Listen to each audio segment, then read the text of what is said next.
আসামি রাজের কোনো উপযুক্ত প্রমাণ না থাকায় আদালত তাকে সম্মানের সহিত বেকসুর। Excuse me madam. What? Sorry madam, আমার কাছে এই কেসের উপযুক্ত সাক্ষী আছে। আমি চাই আদালত তার বয়ান শুনুক। Objection my lord. হচ্ছেটা কি? উনি আইনের লোক হয়ে কোর্টের কাছে বিঘ্ন ঘটাচ্ছেন। এই কেস তো শেষ হয়ে গেছে।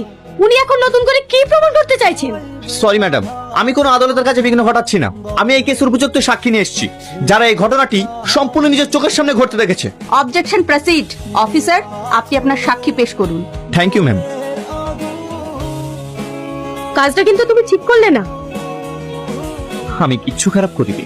তুমি তোমার ইগোর লড়াইয়ে আমাদের সম্পর্কটাই নষ্ট করে দিচ্ছ। আমি কোনোদিনও চাইনি জানো যে আমাদের প্রফেশনাল লাইফ আর পার্সোনাল লাইফ কখনোই এক। মিথ্যা কথা। তুমি আমাকে কখনো ভালোই বাসো, তাহলে সামান্য একটা কেসের জন্য আমাদের সম্পর্কটাকে খারাপ দিকে নিয়ে যেতে না। আমি কখনো হারতে শিখি। এই কেসটা আমি জিতেই ছাড়ব। পারবে না, কেসটা জিতে দেখাও।